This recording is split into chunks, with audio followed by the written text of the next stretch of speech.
Ya, salam jumpa pemirsa. Senang sekali Nusa Tenggara Timur hari ini kembali hadir menjumpai Anda. Ya, sejumlah informasi menarik dan teraktual dari berbagai daerah Nusa Tenggara Timur telah kami siapkan untuk Anda. Mengawali perjumpaan kita, berikut cuplikan berita utama. DPRD bahas nasib tenaga honor.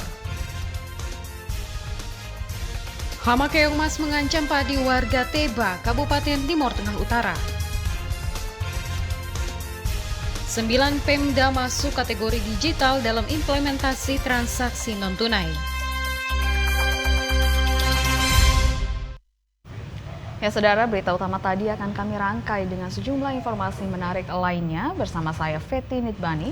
Dan saya Komang Astri, inilah Nusa Tenggara Timur ini selengkapnya untuk Anda.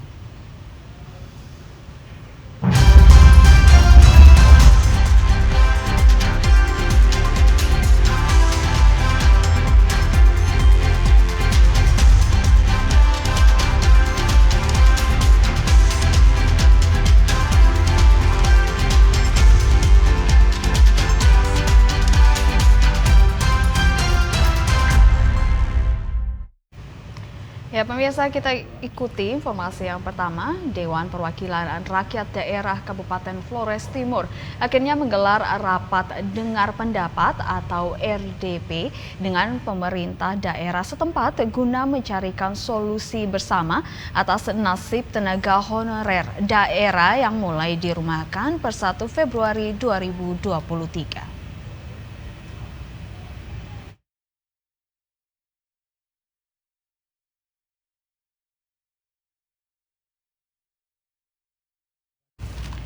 RDP ini sebagai tindak lanjut dari adanya surat edaran Menteri Pendayagunaan Aparatur Negara dan Reformasi Birokrasi Republik Indonesia terkait penghapusan tenaga honorer di lingkup pemerintah tahun 2023 dan kebijakan refocusing anggaran daerah yang tertuang dalam Peraturan Menteri Keuangan RI nomor 211 dan 212 dan ancaman penalti kepada daerah pemotong 20% dana alokasi umum kepada daerah yang tidak melaksanakan PMK tersebut. Ignas Boliuran, salah satu anggota DPRD, menegaskan, berdasarkan data terkini, jumlah tenaga kontrak daerah saat ini sebanyak 3.201 orang, baik tenaga kontrak guru, kesehatan, dan tenaga kontrak teknis perkantoran. Menjadi masalah sekaligus menjadi perhatian adalah tenaga teknis pendukung perkantoran yang terancam dirumahkan sebanyak 1.643 orang. Oleh karena itu, sejalan dengan kebijakan PMK yang ada, maka regulasi semestinya dipedomani pemerintah dengan tidak mengorbankan siapapun termasuk tenaga honorer. Yang kita ambil supaya tenaga kontrak tidak kita korbankan. Segala pendasaran sudah clear, Pak.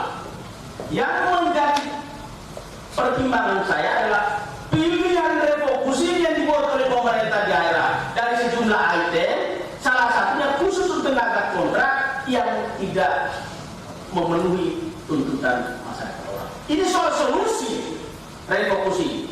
Lembaga konsen solusi refocusing yang dibuat oleh pemerintah dengan menjamin tenaga kontrak sebagai korban itu yang kita tidak sependapat. Tapi refocusing prinsipnya harus dilaksanakan. Karena itu lembaga tidak boleh memperdebatkan soal pendasar.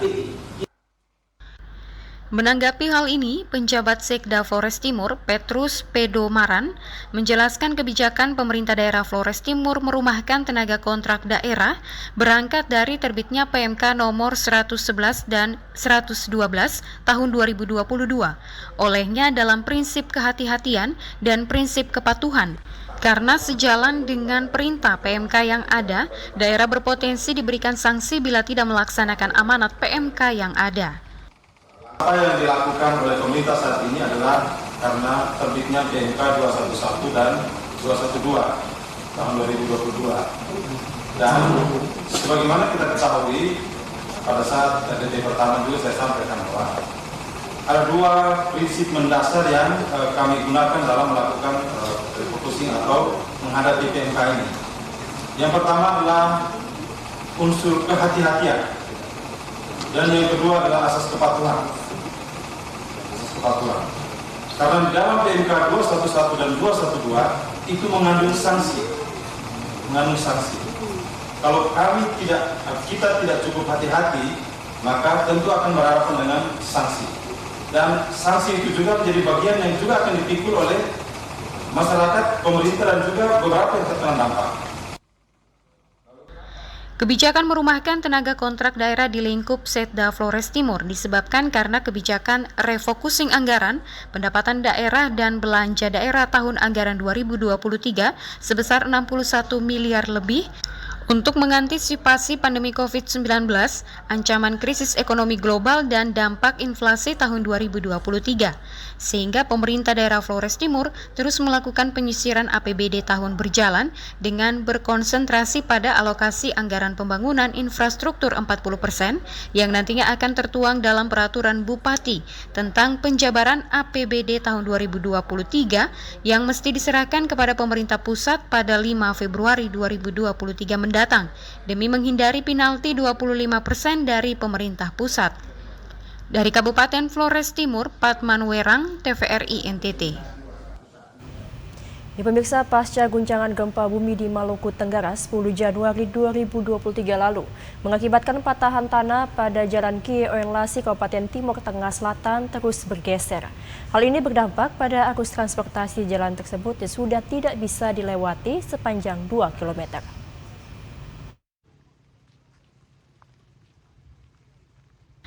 Bupati Timur Tengah Selatan Epi Tahun mengatakan, Jalan Kie Oenlasi merupakan jalan provinsi yang menghubungkan 9 kecamatan dan 78 desa. Jalan ini membutuhkan penanganan khusus karena arus transportasi tidak boleh macet karena akan berdampak pada inflasi ekonomi masyarakat, di mana harga barang dan jasa akan naik pesat di wilayah tersebut, sehingga pihaknya segera menggelar rapat bersama masyarakat sekitar untuk mencari solusi penanganan alternatif. Untuk sementara pihaknya akan menurunkan alat berat untuk penanganan tanggap darurat agar bisa dilalui oleh kendaraan roda 2 dan roda 4. Tetapi kendaraan dengan tonase muatan berat tidak boleh melewati jalan tersebut. Kondisi ini merupakan pembawaan alam yang tidak bisa dipungkiri, sehingga pihaknya akan menangani tanggap darurat sambil berkoordinasi dengan pihak provinsi untuk dilakukan penelitian khusus terhadap patahan tersebut karena status jalan tersebut merupakan jalan provinsi. 2 minggu lalu sudah penanganan. Setelah penanganan informasi beberapa hari terakhir ini ada yang posting ke saya ini video, tapi dia bergesernya hanya sini. Tahu-taunya setelah kita datang ya dia seperti ini kondisinya. Nah, jalan Kie Oenlasi ya ini satu-satunya. Tidak ada alternatif kecuali kita putar lewat falas baru masuk kembali. Tapi itu tidak mungkin dipertimbangkan. Ini nanti ke depan tetap kita menjadi perhatian untuk kita lihat ini bagaimana ilmu apa semua kita bisa perbaiki. Tapi orang barang jas tidak boleh terganggu. Sementara itu, Martelen Sliu, Kepala Dinas PUPR Kabupaten Timur Tengah Selatan mengatakan, kondisi patahan jalan akibat gempa bumi terus bertambah akibat arus transportasi macet total. Hal ini membutuhkan penanganan permanen yang tentunya membutuhkan waktu dan penelitian, sehingga pihaknya hanya bisa melakukan penanganan tanggap darurat sambil berkoordinasi dengan pihak Dinas PUPR Provinsi NTT. Bisa. Plus kemarin kami mau turunkan alat tapi masih ada sedikit masukan dari masyarakat yang rumahnya berdampak dari longsor ini, sehingga alat sementara kita belum bisa turunkan. Kalau memang sudah bisa relokasi saudara-saudara kita yang ada di sini, kita siap turunkan alat untuk penanganan sementara sehingga arus transportasi barang dan jasa bisa lancar. Nah, dengan kondisi kita mau permanen ya ini harus perlu penelitian lagi sehingga kita membuat suatu pekerjaan jalan bisa bermanfaat yang lama untuk masyarakat pengguna jalan. Pantauan TVRI di lokasi Jalan Kie Oenlasi, kondisi jalan sudah semakin parah dan tidak bisa dilewati kendaraan. Aktivitas lalu lintas dilakukan dengan cara estafet. Kendaraan dari SOE berhenti di badan jalan dan para penumpang estafet ke kendaraan dari Oenlasi. Begitu juga sebaliknya penumpang dari Oenlasi estafet ke kendaraan yang akan menuju SOE. Dari Kabupaten Timur Tengah Selatan, Evan Baitanu, TVRI NTT. Saudara, masih terkait pasca gempa di Maluku, dari 12 rumah kini bertambah menjadi 17 rumah warga Desa Enonapi, Kecamatan Kie, Kabupaten Timur Tengah Selatan yang mengalami rusak parah. Pemda Timur Tengah Selatan segera melakukan relokasi dan bantuan perumahan.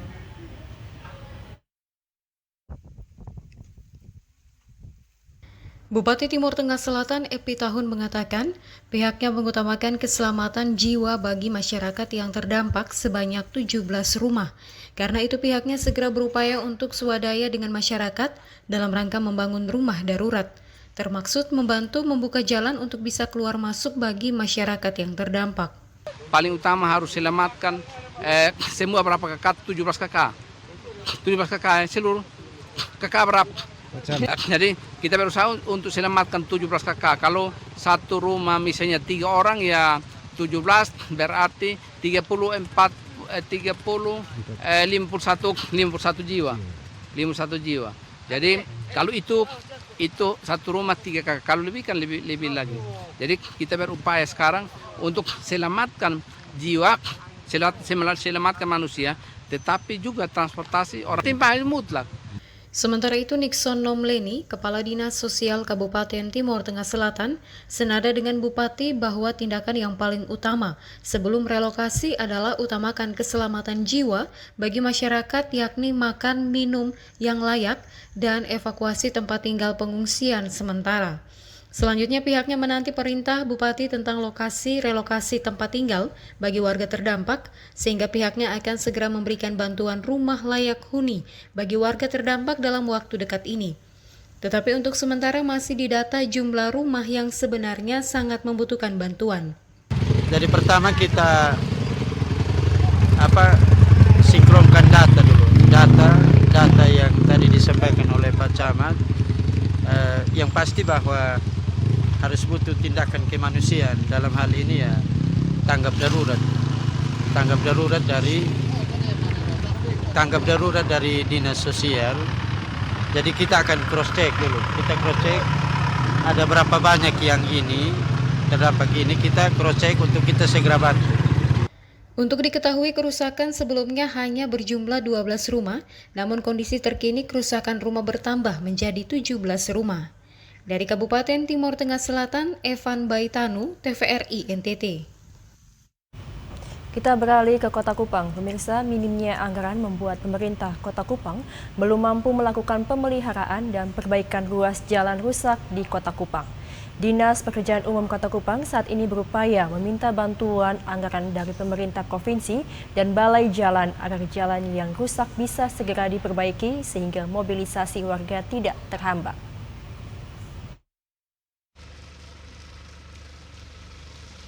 Setidaknya terdapat beberapa titik ruas jalan di Kota Kupang yang mengalami kerusakan dan butuh perhatian dan penanganan dari pemerintah Kota Kupang.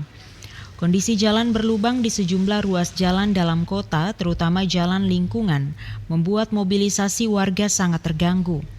Para pengendara terpaksa harus ekstra hati-hati ketika melintasi di ruas jalan rusak agar terhindar dari kecelakaan karena jalan licin akibat badan jalan tergenang air ketika musim hujan seperti saat ini, dan tak jarang terjadi kecelakaan lalu lintas.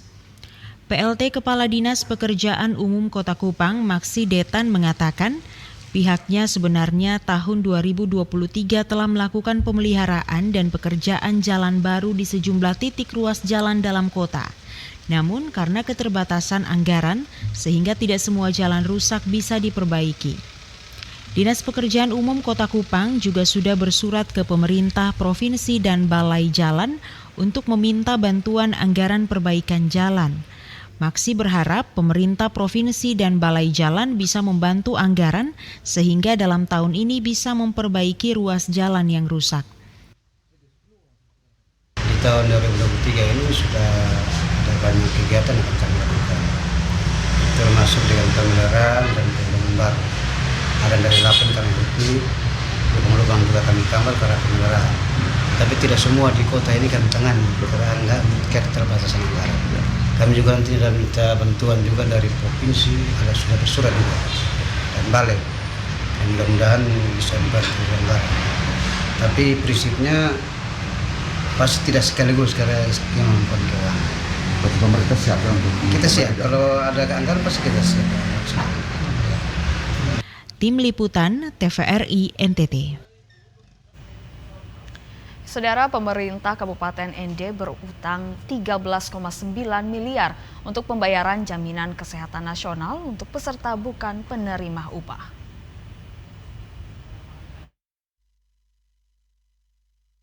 Kepala Badan Pengelolaan Keuangan dan Aset Daerah Morris Bunga menyampaikan, memang benar saat ini Pemkab ND hutang ke BPJS Kanja ND sebanyak 13,9 miliar untuk pembayaran jaminan kesehatan nasional khusus peserta bukan penerima upah yang dibiayai oleh Pemkab.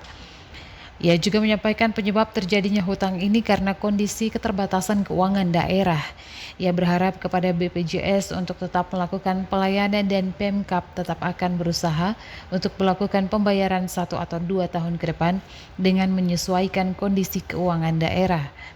Kepala Cabang BPJS Kesehatan Kantor Cabang ND Dr. Joyce Karman Nike Palupi ditemui TVRI menyampaikan, pihaknya juga memahami terkait kondisi keuangan daerah saat ini dan berharap Pemkab untuk lunasi sesuai komitmen yang sudah disepakati. Untuk diketahui khusus untuk Kabupaten ND, dari 277,589 penduduk, sebanyak 21.000 jiwa peserta JKN yang skema pembayaran melalui pemerintah daerah, sisanya adalah pembiayaan pemerintah pusat dan mandiri. Perlu diketahui juga, berdasarkan data BPJS, kurang lebih 98% penduduk Kabupaten ND sudah mendaftar menjadi peserta BPJS. Memang dalam rangka memberikan pelayanan secara maksimal kepada masyarakat Kabupaten ND di bidang kesehatan, maka aspek pendanaan itu memang perlu. Tetapi dalam kondisi keterbatasan kemampuan keuangan daerah, maka kami menggunakan prinsip pelayanan BPJS tetap jalan demi kepentingan publik, demi kepentingan masyarakat, tetapi kewajiban Pemda akan tetap dibayarkan kepada BPJS walaupun itu sifatnya itu utang atau tagihan. Jadi pertimbangannya adalah pelayanan kepada masyarakat itu berkesinambungan tanpa dipengaruhi oleh kondisi kemampuan keuangan daerah. Karena kemampuan keuangan daerah itu sifatnya dinamis, pada suatu ketika bisa dia mampu untuk membayar utang, pada suatu ketika dia mengalami defisit. Tetapi prinsipnya adalah BPJS harus tetap jalan untuk melayani kesehatan masyarakat. Kalau jumlah utang kita berapa?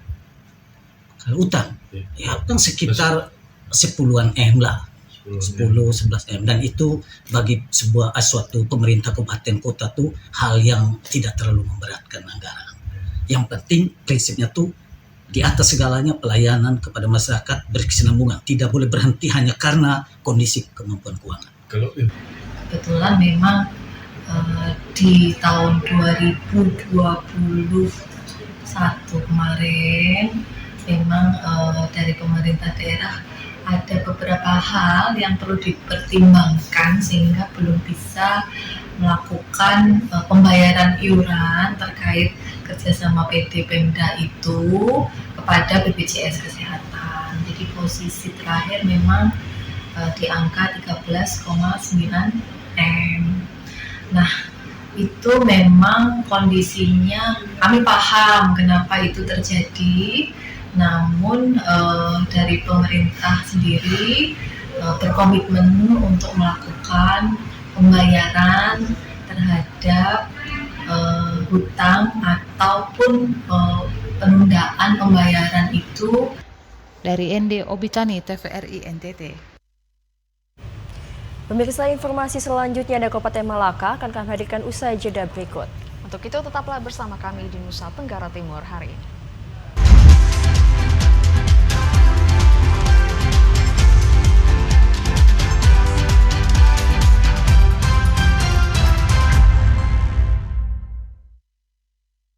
Halo Sobat Digital, di daerahmu sudah ada sinyal TV digital belum?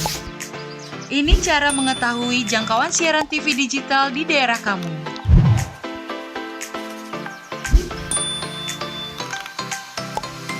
Pertama, download aplikasi Sinyal TV Digital di Play Store jika kamu menggunakan HP Android dan App Store untuk aplikasi iOS. Kedua, pilih aplikasi Play Store atau App Store di smartphone kamu. Ketiga, ketik di area pencarian aplikasi Sinyal TV Digital. Keempat, install aplikasi Sinyal TV Digital di smartphone kamu.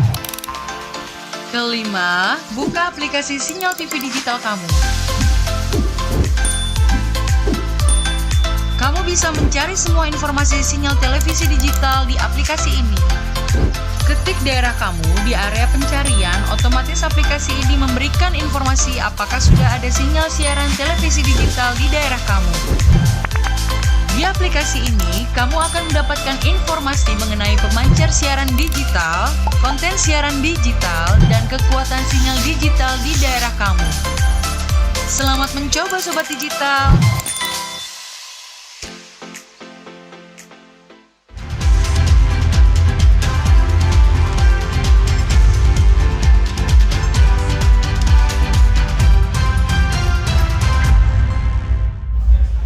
Terima kasih Anda masih bersama kami di Nusa Tenggara Timur hari ini. Ya pemirsa, pemerintah daerah melalui Dinas Kependudukan dan Catatan Sipil di Dukcapil Kabupaten Malaka akan memberi pelayanan dengan sistem jemput bola menggunakan mobil pelayanan EKTP di lokasi terisolir.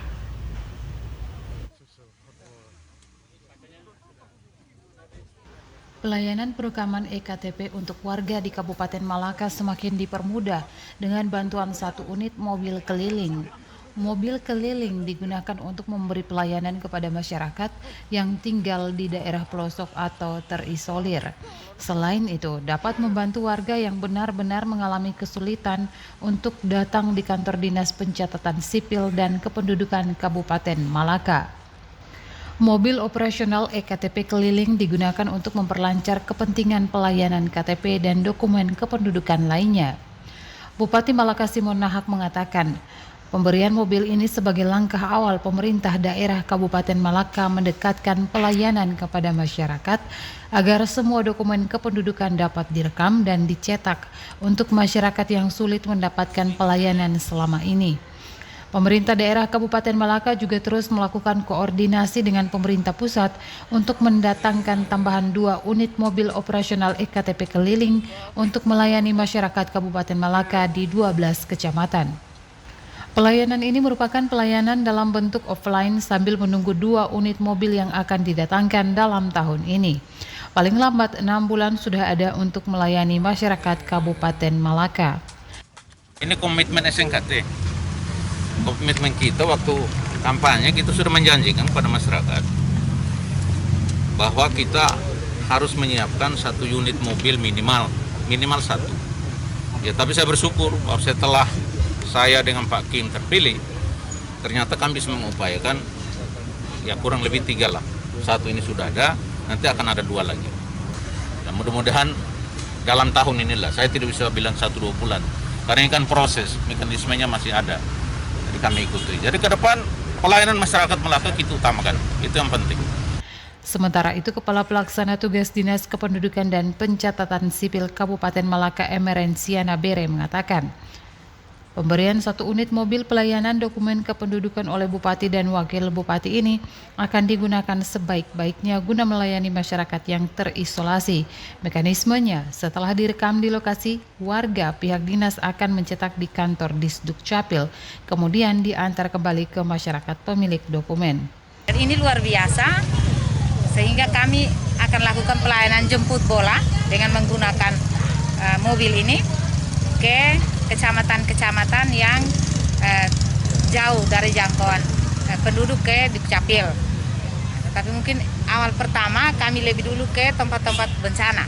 Yang kemarin terkena bencana Seroja, itu banyak masyarakat yang belum punya dokumen kependudukan. Tapi kami punya datanya, karena itu kita sudah pelayanan tahun kemarin. Kalau memang tidak terlalu banyak lagi, kami akan menuju ke kecamatan yang paling jauh dan yang jumlah penduduk yang belum punya dokumen kependudukan paling banyak, kami akan lebih dulu ke sana. Yosman Seran, TVRI NTT. Saudara, guna mengantisipasi penyakit DBD dan diare, Dinas Kesehatan Kabupaten Malaka mengambil langkah antisipasi dengan tindakan promotif dan preventif kepada masyarakat.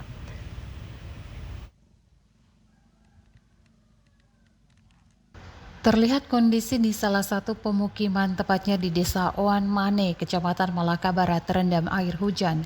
Tidak hanya di Desa Oan Mane, terdapat sebagian besar rumah warga atau pemukiman warga di beberapa desa di Kecamatan Malaka Barat dan Malaka Tengah masih terendam air. Selain terendam air, cuaca buruk dan curah hujan masih terus berlangsung pada sore hari ataupun malam hari. Dinas Kesehatan Kabupaten Malaka mengambil langkah antisipasi dengan mempersiapkan pelayanan maksimal di pustu dan puskesmas terdekat, serta memberi sosialisasi terhadap masyarakat dengan cara memberi himbauan di wilayah Malaka, terutama di 2 kecamatan yang rawan banjir dan tergenang air hujan agar antisipasi dengan penyakit diare dan DBD. Kepala Dinas Kesehatan Kabupaten Malaka, Dr. Lina Sembiring mengatakan pihaknya sudah berupaya melakukan tindakan promotif dan preventif. Tim dari Dinas Kesehatan Kabupaten Malaka sudah melakukan siaran keliling berupa himbauan tentang penyakit berbasis lingkungan di musim penghujan seperti diare, DBD, dan juga malaria. Dinas Kesehatan juga sudah mempersiapkan logistik obat dan cairan di pustu dan puskesmas terdekat, bahkan posko bencana pun sudah dipersiapkan. Itu kami promosi untuk mencegah. Jadi Jumat bersih, kemudian 3M, menguras, mengubur, pokoknya untuk pencegahan saja. Itu yang lebih bagus. Karena kalau fogging kan hanya mematikan nyamuk dewasa, telurnya tidak mati. Jadi nanti 2 minggu kemudian pasti telurnya menetas. Jadi lebih cepat itu kalau kita bersihkan saluran atau dalam rumah, jadi telurnya juga mati. Dr. Lina menambahkan sejauh ini Dinkes juga terus memantau penyakit-penyakit berpotensi wabah melalui laporan harian dan mingguan dari setiap puskesmas. Dirinya juga menghimbau agar masyarakat harus terlebih dahulu mencegah penyakit dengan cara mengikuti imbauan dan pelayanan yang disampaikan Dinas Kesehatan Kabupaten Malaka. Yosman Seran, TVRI NTT. Pemirsa, hama keongmas mengancam pertumbuhan padi di sawah milik masyarakat Kabupaten Timur Tengah Utara. Masyarakat mengaku kewalahan untuk mengatasi hama tersebut.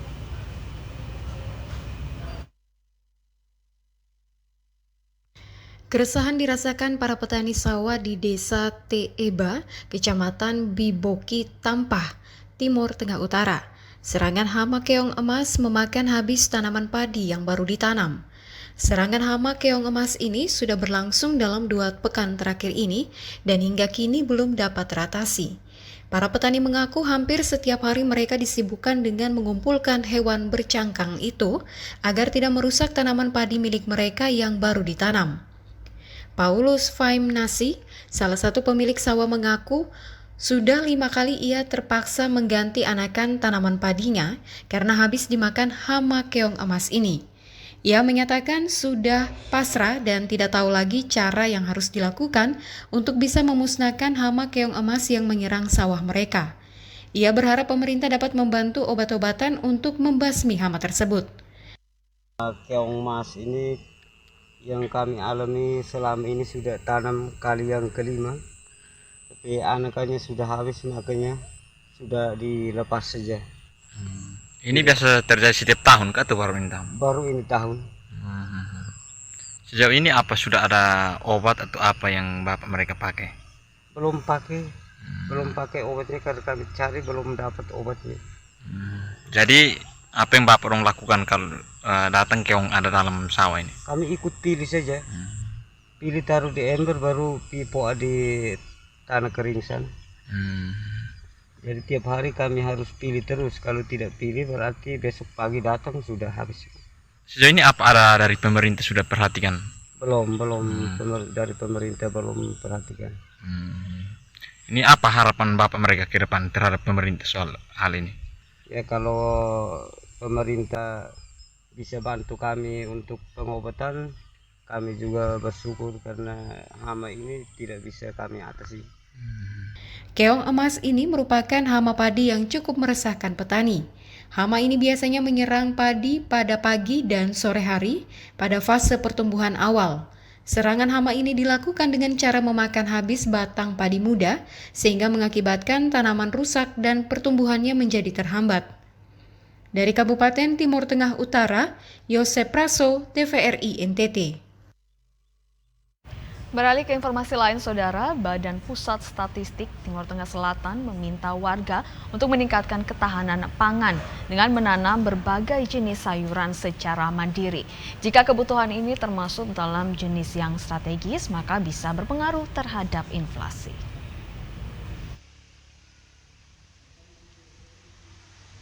Badan Pusat Statistik Timur Tengah Selatan menghimbau warga untuk memanfaatkan lahan kosong di sekitar rumah untuk menanam berbagai jenis sayuran. Ini dilakukan untuk meningkatkan ketahanan pangan warga dan menjaga permintaan di pasar terhadap sebuah barang tetap rendah. Kepala BPS TTS, Patricius Tupen, mengatakan meningkatnya ketahanan pangan adalah salah satu cara untuk menjaga angka inflasi tetap rendah. Dengan adanya ketahanan pangan, apalagi terhadap kebutuhan yang dinilai strategis, maka akan berpengaruh terhadap perekonomian. Pengertian strategis di sini mengacu pada harga sebuah barang yang bisa mempengaruhi harga barang lain. Pasar itu berkurang karena orang bisa konsumsi dari rumah sendiri. Kalau tekanan permintaan itu besar, sementara produksi itu terbatas, maka hukum asli pasar akan keluar. Ya toh, bahwa harga naik. Karena itu saya lihat ada himbauan-himbauan dari teman-teman di sektor terkait itu. Kalau ada komoditi pangan yang bisa diupayakan di rumah ya, dengan tanah yang ada gitu, kalau itu didorong. Macam di saya di rumah dinas sana, di belakang itu penuh, tomat ada, lombok ada, pepaya ada. Kan ada susah-susah amat juga tuh. Gitu. Dengan demikian kan saya tidak ikut menambah volume permintaan barang itu di pasar, gitu. Sehingga barang yang tersedianya agak terbatas itu bisa memenuhi permintaan para orang-orang yang memang karena sangat sibuk tidak sempat memelihara. Dari Kabupaten Timur Tengah Selatan, Ambuga Lamauran, TVRI NTT. Ya, pemerintah daerah Ngada terus melakukan pendekatan pelayanan kepada masyarakat dengan melakukan pemekaran desa agar pertumbuhan ekonomi masyarakat dapat dipercepat dengan mengoptimalisasi semua potensi yang ada di desa. Hal ini demi kesejahteraan kehidupan masyarakat desa.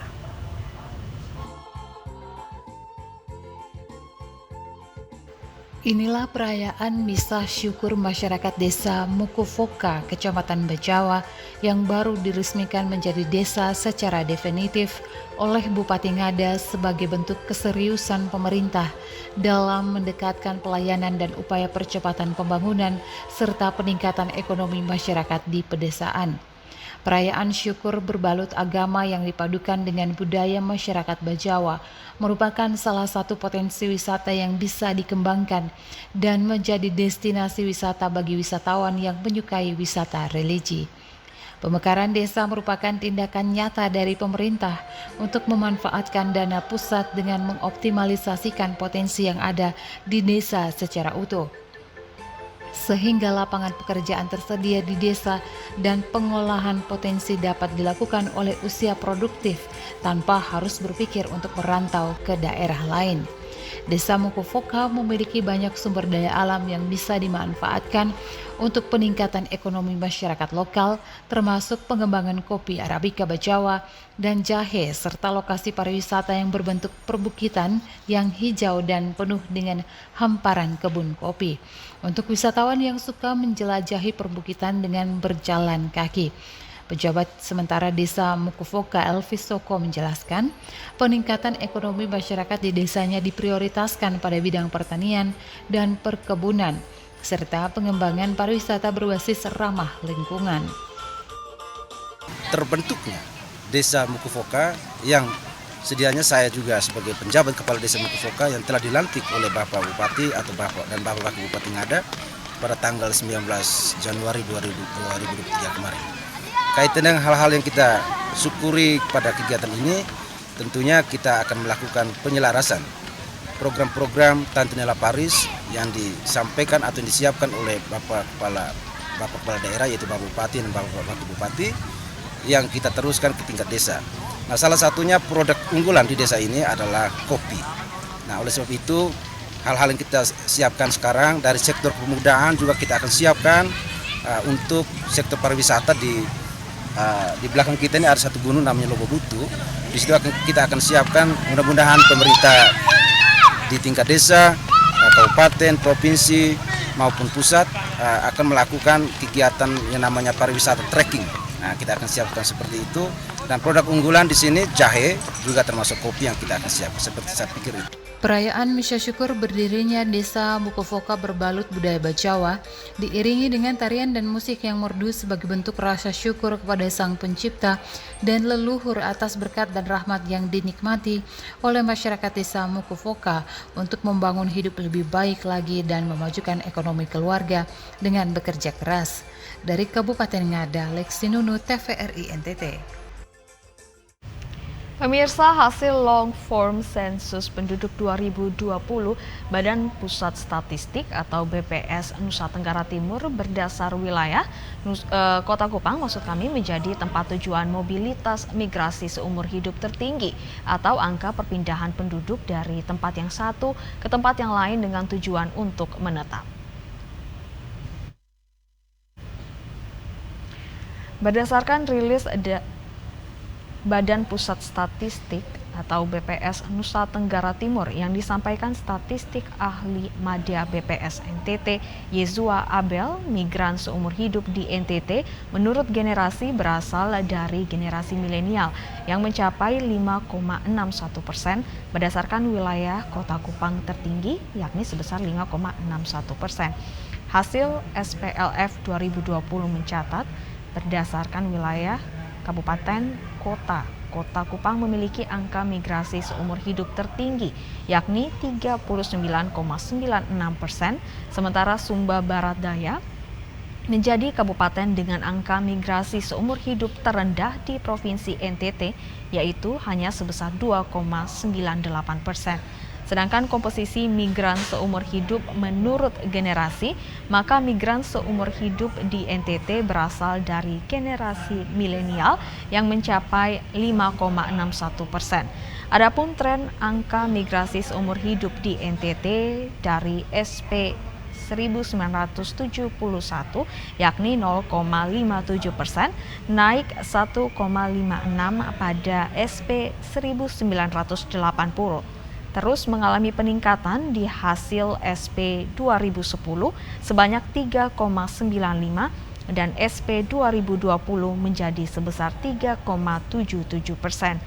Hasil LFSP 2020 BPS NTT menjadi pilar penataan persebaran dan pengarahan mobilitas penduduk yang memiliki beberapa strategi untuk mencapai beberapa tujuan, yakni mengupayakan peningkatan mobilitas non-permanen dengan cara menyediakan berbagai fasilitas sosial, ekonomi, budaya, dan administrasi di beberapa daerah yang diproyeksikan sebagai daerah tujuan mobilitas penduduk. Debbie Swek, TVRI NTT. Pemirsa, pemulihan ekonomi di tahun 2022 semakin membaik, baik itu nasional maupun regional. Berdasarkan rilis dari Ditjen Perbendaharaan Provinsi Nusa Tenggara Timur, APBN 2022 menunjukkan kinerja positif dan hal ini menjadi modal untuk pelaksanaan APBN tahun 2023.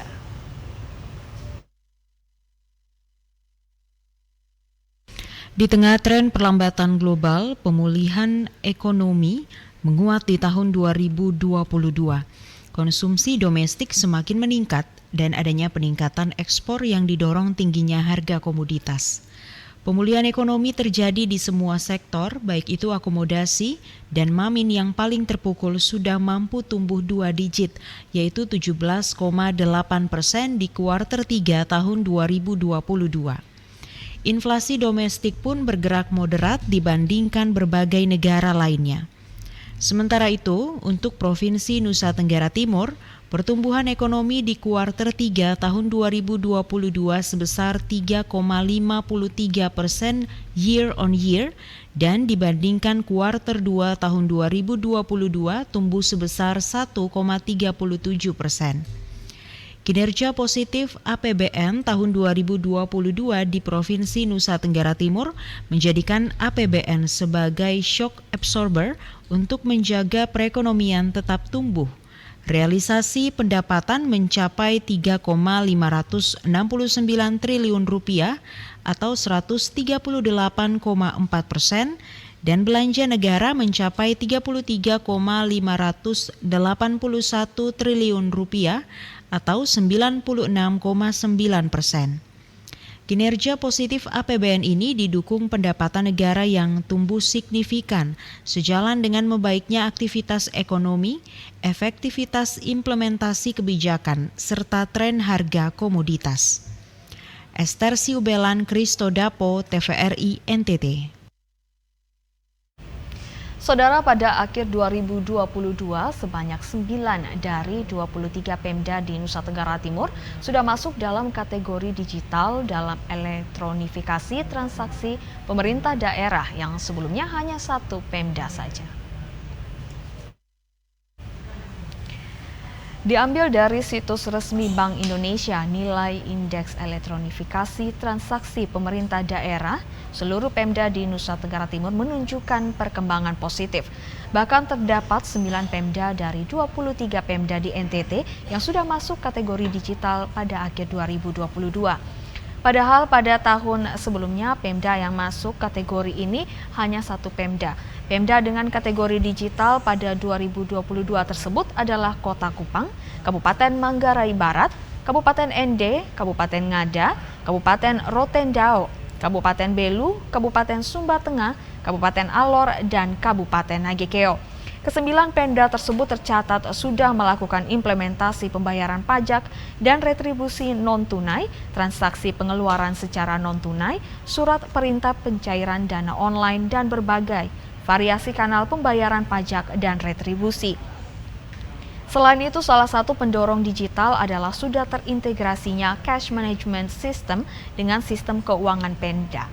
Sementara itu, 14 Pemda berada di kategori berkembang. Meningkatnya elektronifikasi transaksi Pemda tersebut sejalan dengan strategi meningkatkan pertumbuhan ekonomi dan kesejahteraan masyarakat.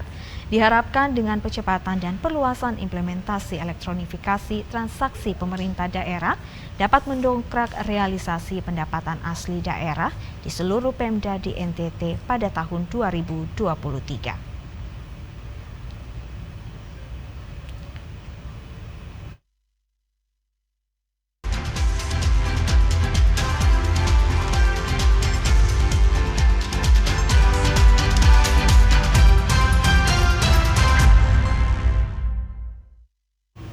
Terima kasih Anda masih menyaksikan Nusa Tenggara Timur hari ini. Ya pemirsa, memasuki era digitalisasi, sejumlah pelaku UMKM di Kabupaten Belu dipermudah bertransaksi secara online.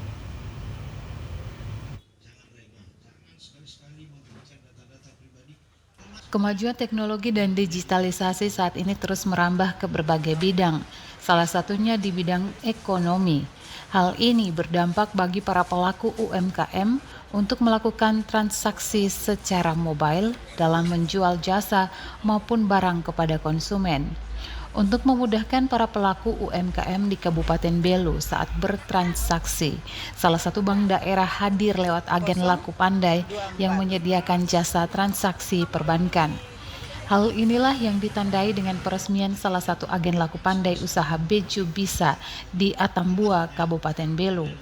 Peresmian agen ini merupakan salah satu kemudahan yang diberikan bank daerah kepada masyarakat untuk menjalankan transaksi perbankan secara mobile, serta membantu masyarakat dalam pengembangan UMKM. Pemilik kios Elkana Atambua yang menjadi agen Beju Bisa, Lidiawati Taolin mengungkapkan, sangat terbantu dalam kemudahan bertransaksi. Diharapkan dapat memfasilitasi pelaku usaha lainnya sehingga berdampak pada peningkatan pendapatan asli daerah. Agen ini saya mendapatkan keuntungan, kemudahan dan juga fasilitas yang ada di sini cukup baik. Kita bisa beli pulsa listrik, pulsa HP, transfer sesama bank, antar bank. Juga ada setor tunai, tarik tunai, bisa lewat ini aplikasi alat ini. Penghasilan per bulan berapa, Bu? Penghasilan per bulan kurang lebih 1,5 juta. Itu dari 2019 itu. Kita Kelebihan atau apa? Kelebihan atau apa dari menjadi agen? Oh iya, kelebihan kalau kita perlu antri di bank, bisa langsung datang di kios, kami langsung layani. Dari Kabupaten Belu, Andri Witak, TVRI NTT. Pemirsa, pemerintah Kota Kupang membersihkan dan menata kembali Taman Pantai Kelapa Lima yang sebelumnya dipadati oleh pedagang ikan maupun pedagang lainnya. Para pedagang diarahkan untuk dapat berjualan di dalam bangunan yang telah ada.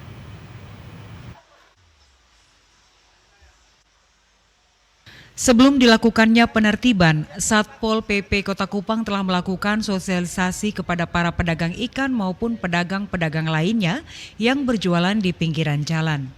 Dalam sosialisasi tersebut telah disepakati adanya penataan kembali. Selain juga ada pengeluhan dari masyarakat, juga ini kaitan dengan kita mau menata aset yang sudah dibangun oleh pemerintah pusat untuk menjadi satu bagian dari bagian dari tempat yang ada di Kota Kupang yang selalu dilalui dan selalu banyak dikunjungi oleh masyarakat Kota Kupang. Soal kebersihannya, soal lapak-lapak yang ada di tempat sini, kita melakukan penataan kembali. Jadi begini, kami dari pemerintah kota dalam hal ini Satpol PP, kami sudah melakukan sosialisasi itu sudah dari 1 bulan yang lalu. Dan saya yang pimpin, kita ketemu para saudara kita yang membangun lapak atau mereka yang berjualan ikan. Kami sudah melakukan sosialisasi dan pada prinsipnya mereka itu paham bahwa yang mereka lakukan itu salah. Seperti yang saya sudah katakan bahwa tugas kita pemerintah adalah menyediakan sarana prasarana bagi mereka agar mereka bisa masuk ke dalam pir-pir itu. Sementara itu, salah seorang pedagang ikan Ahmad Puarangga yang telah lebih dari 20-an tahun berjualan ikan di Kelapa Lima mengakui bahwa sebelumnya memang telah ada sosialisasi dan telah disepakati untuk penataan kembali. Kita kan ikut ini prosedur. Tidak ada masyarakat atur ini pemerintah. Pemerintah atur ini masyarakat. Jadi kita terima. Nah, kita punya usulan ini. Sekarang banyak orang masih jual ikan di pinggir jalan. Nah, ini kalau bisa, ini pemerintah dia bikin perda. Yang punya tanah dia bisa jual, khusus jual sayur sah. Kalau dia tanah di pinggir jalan. Nah, karena pemerintah sudah siapkan lahannya. Nah, tata dong suruh masuk. Jadi kalau jelas ada orang sudah berjual ikan dari kuburan sampai sepanjang jalan Timur Raya ini atau sampai di Bajadek, kalau dia sudah masuk di satu titik ini di tempat hotel, di depan hotel Astor, pasti orang datang cari ikan di depan hotel ini Astor. Berarti orang ini tidak ada lagi boleh beli di pinggir jalan, Bapak, begitu. Sementara terkait kesiapan fasilitas yang ada di dalam bangunan-bangunan atau pir, pemerintah Kota Kupang akan membangun komunikasi dengan Dinas Permukiman dan Prasarana Wilayah. Pantauan TVRI, penertiban berjalan lancar. Pemerintah Kota Kupang menyiapkan truk-truk untuk dapat membantu para pedagang mengangkut lapak-lapak mereka. Tim Liputan TVRI NTT. Untuk pengabdian kepada masyarakat, mahasiswa Fakultas Pertanian Prodi Agrotek Universitas Timur tahun 2022 menanam ribuan anakan kopi.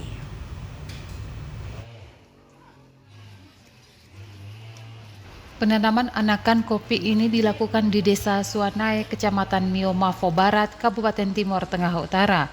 Anakan kopi yang ditanam berjumlah 1.200 pohon, ditanam pada lahan yang ditunjuk masyarakat dan aparat desa setempat. Pemilihan wilayah Desa Suanai sebagai lokasi penanaman anakan kopi bukan tanpa alasan. Desa Suanai sudah dikenal memiliki lahan yang cocok ditanami kopi, karena banyak masyarakat yang telah sekian tahun membudidayakan tanaman kopi sebagai penghasil hidup mereka. Menurut Dekan Fakultas Pertanian Universitas Timor, Eduardus Yosef Neonbeni, aksi sosial yang dilakukan ini selain bagian dari pelaksanaan Tridharma, kegiatan penghijauan ini sudah menjadi tradisi pada Prodi Agrotek Unimor. Satu tradisi yang memang sudah cukup lama dibangun oleh para alumni ya yang dulunya masuk di program studi agroteknologi ya. Penutupan Mabim biasanya kita laksanakan dengan pengabdian kepada masyarakat dan kita membawa anakan tanaman-tanaman yang berguna. Ya, termasuk kopi ini ya, tanaman yang bernilai ekonomi tinggi dengan tujuan supaya nanti bisa dimanfaatkan oleh masyarakat. Lalu lahan yang kita gunakan ini juga lahan milik masyarakat, kita ada bersama aparat desa ya, mereka yang menunjukkan lokasi, kemudian kita dengan mahasiswa menanam. Penanaman ribuan kopi di Desa Suwana, Emio Mafo Barat dilakukan para mahasiswa yang telah selesai melaksanakan masa orientasi, dosen dan aparat desa serta masyarakat. Pihak kampus Unimor berharap pemerintah desa dan masyarakat setempat dapat merawat anakan kopi yang sudah ditanami itu dengan baik agar nantinya bisa dinikmati hasilnya. Yosep Praso, TVRI NTT. Daun kelor mengandung protein nabati sebanyak 2 gram. Kita bisa mendapatkan manfaatnya dengan membuat daun kelor menjadi teh herbal, suplemen makanan, atau menjadikannya bahan makanan. Daun yang memiliki nama ilmiah Moringa oleifera merupakan sayur hijau yang mudah tumbuh. Di wilayah Nusa Tenggara Timur, tanaman ini mudah ditemukan. Bahkan saat ini masyarakat sudah mulai menanam kelor untuk dimanfaatkan. Cara mengolah daun kelor guna mempertahankan gizi dan nutrisi yang terkandung di dalamnya adalah dengan memasaknya pada suhu yang tidak terlalu panas. Organisasi Kesehatan Dunia atau WHO juga menganjurkan agar membiasakan bayi dan anak mengonsumsi daun kelor untuk pertumbuhan mereka.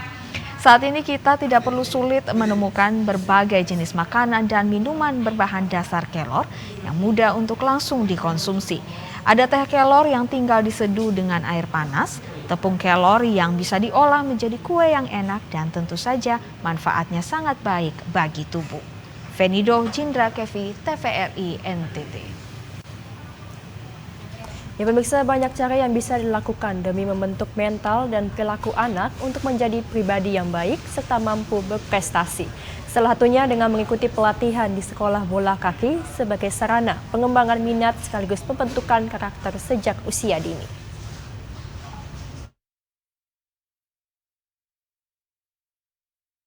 Ngada tidak hanya terkenal dengan kekayaan dan keunikan budaya, panorama alam yang mempesona, serta aroma cita rasa kopi Arabica Bajawa yang sudah mendunia. Kabupaten Ngada juga merupakan gudang lahirnya pesepak bola yang tangguh dan menjadi pilihan pemerintah Provinsi NTT untuk mewakili NTT pada ajang turnamen antar provinsi se-Indonesia. Kemasyhuran prestasi pemain asal Kabupaten Ngada di bidang sepak bola tidak terlepas dari pembinaan sejak usia dini lewat sekolah bola yang dibentuk dengan tidak memungut biaya, sehingga orang tua siswa tidak dibebani dengan masalah finansial.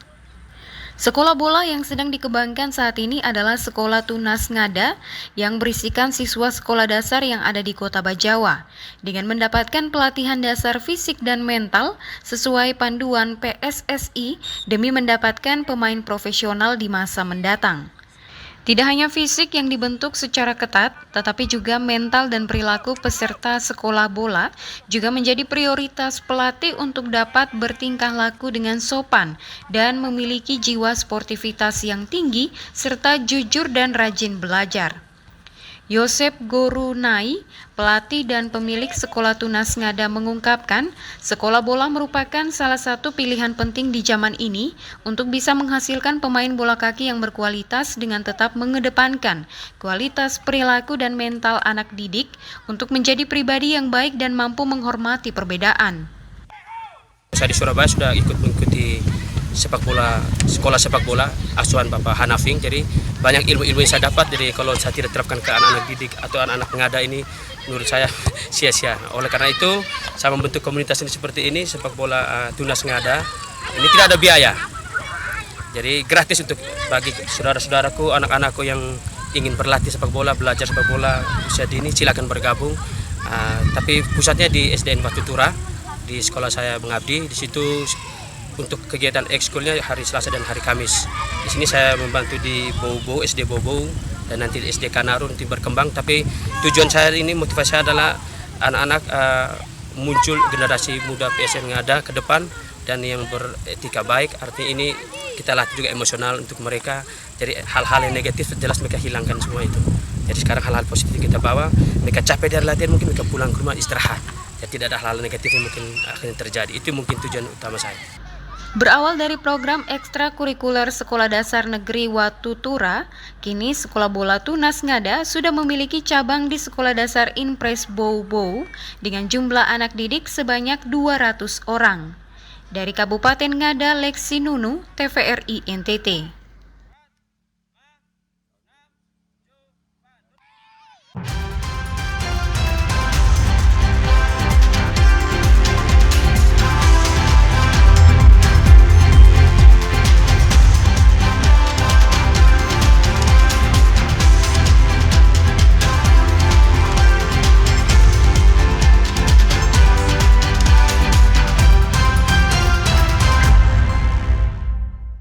Ya pemirsa, informasi tadi sekaligus mengakhiri perjumpaan kita. Tidak lupa kami mengajak Anda untuk tetap menaati protokol kesehatan untuk mencegah penyebaran COVID-19. Ya pemirsa, mari beralih ke TV digital untuk kualitas yang lebih baik.